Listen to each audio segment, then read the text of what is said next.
कथा प्रारंभ होने जा रही है।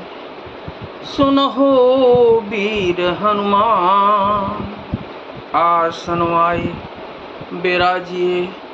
तेज पुंज बलवान सियावर रामचंद्र जी की जय। पवन सुत हनुमान जी की जय। इस प्रकार भरत जी स्नान कर और गुरु जी की आज्ञा पाकर तथा यह जानकर कि सब माताएं स्नान कर चुकी हैं, डेरा उठा ले चले। जहाँ तहाँ लोगन डेरा कीना, भरत सुध सब ही कर लीना। सुर सेवा कर आय सुपाही, राम मात पहींगे दो भाई। लोगों ने जहाँ तहाँ डेरा डाल दिया। भरत जी ने सभी का पता लगाया कि सब लोग आकर आराम से टिक गए हैं या नहीं। फिर देव पूजन करके आज्ञा पाकर दोनों भाई श्री रामचंद्र जी की माता कौशल्या जी के पास गए। क्या चरण चाप कहे कही मृदु बानी, जननी सकल भरत सन्मानी। बाई सौंप मातु सेवकाई, आप निषादें लीन बुलाई। चरण दबाकर और कोमल वचन कहकर भरत जी ने सब माताओं का सत्कार किया। फिर भाई शत्रुघ्न को माताओं की सेवा सौंपकर आपने निषाद को बुला लिया। चले सकाकर सोकर जोरे, शिथिल शरीर स्नेहन थोरे। पूछत सकहि सुठाऊं दिखाऊं, नेक नयन मन जरने जुड़ाऊं। सखा निसराज के हाथ से हाथ मिलाए हुए भरत जी चले। प्रेम कुछ थोड़ा नहीं अर्थात बहुत अधिक प्रेम है, जिससे उनका शरीर शिथिल हो रहा है। भरत जी सखा से पूछते हैं कि मुझे वह स्थान दिखलाओ और नेत्र और मन की जलन कुछ ठंडी करो, जहाँ सिया राम लखन ने सोए। कहत भरे जल लोचन कोय, भरत बचन सुनी बयहु विषादु। तुरत तहाँ लय गयहु निषादु। जहाँ सीता जी श्री रामचंद्र जी और लक्ष्मण जी रात को सोए थे, ऐसा कहते ही उनके नेत्रों के कुओं में प्रेमाश्रुओं का जल भराया। भरत जी के वचन सुनकर निषाद को बड़ा विषाद हुआ और वह तुरंत ही उन्हें वहां ले गया। जहाँ सिंसुपा पुनीत तर, रघुबर की विश्राम।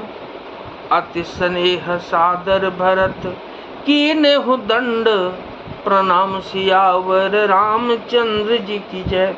पवन सुत हनुमान जी की जय।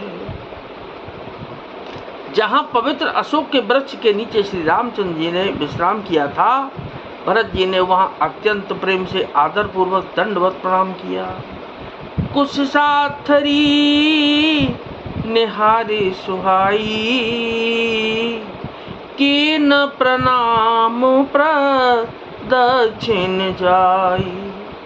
चरण रेख रज आँखें न लाई, बनहि न कहत प्रीति अधिकाई।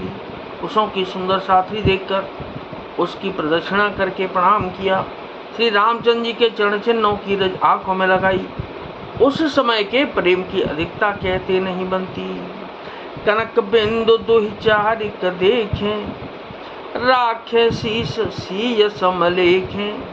सजल बिलोचन हृदय गलानी, और कहत सखासन बचन सुबानी। भरत जी ने 2-4 स्वर्ण बिंदु सोने के कण या तारे आदि जो सीता जी के गहने कपड़ों से गिर पड़े थे देखे, तो उनको सीता जी के समान समझकर सिर पर रख दिया।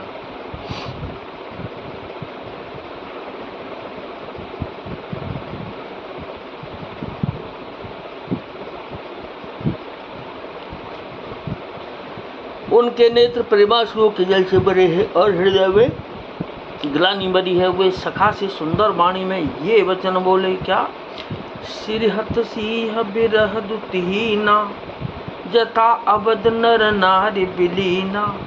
पिता जनक देहु पट तर के ही, कर तल भोग जोग जग जेही। वे स्वर्ण के कन्या तारे भी सीता जी के विरह से ऐसे श्रीहत शोभाहीन एवं कांतिहीन हो रहे हैं, जैसे राम योग में अयोध्या के नर नारी विलीन शोक के कारण क्षीण हो रहे हैं। जिन सीता जी के पिता राजा जनक हैं, इस जगत में भोग और योग दोनों ही जिनकी मुट्ठी में है, उन जनक जी को मैं किसकी उपमा दूं। ससुर बान कुल बान भुआलू, जेह से हाथ अमरावती पालू। प्राणनाथ रघुनाथ गोसाई, और जो बड़ हो तसुराम बड़ाई। सूर्यकुल के सूर्य राजा दशरथ जी जिनके ससुर हैं, जिनको अमरावती के स्वामी इंद्र भी सिहाते थे, ईर्ष्या पूर्वक उनके जैसा ऐश्वर्य और प्रताप पाना चाहते थे। और प्रभु श्री रघुनाथ जी जिनके प्राणनाथ हैं, जो इतने बड़े हैं कि जो कोई भी बड़ा होता है वह श्री रामचंद्र जी की दी हुई बड़ाई से ही होता है। पति देवता सुति यमन, सिंह साथरी देखे। बिहरत हृदयन हरिहर, पवित्र कठिन। विशेष सियावर रामचंद्र जी की जय, पवन सुत हनुमान जी की जय। उन श्रेष्ठ पतिव्रता स्त्रियों में शिरोमणि सीता जी की साथरी कुश शैया देखकर मेरा हृदय हहरा कर दहल कर फट नहीं जाता। हे शंकर, यह वज्र से भी अधिक कठोर है। कथा विसर्जन हो तु है, विदा हो हनुमान।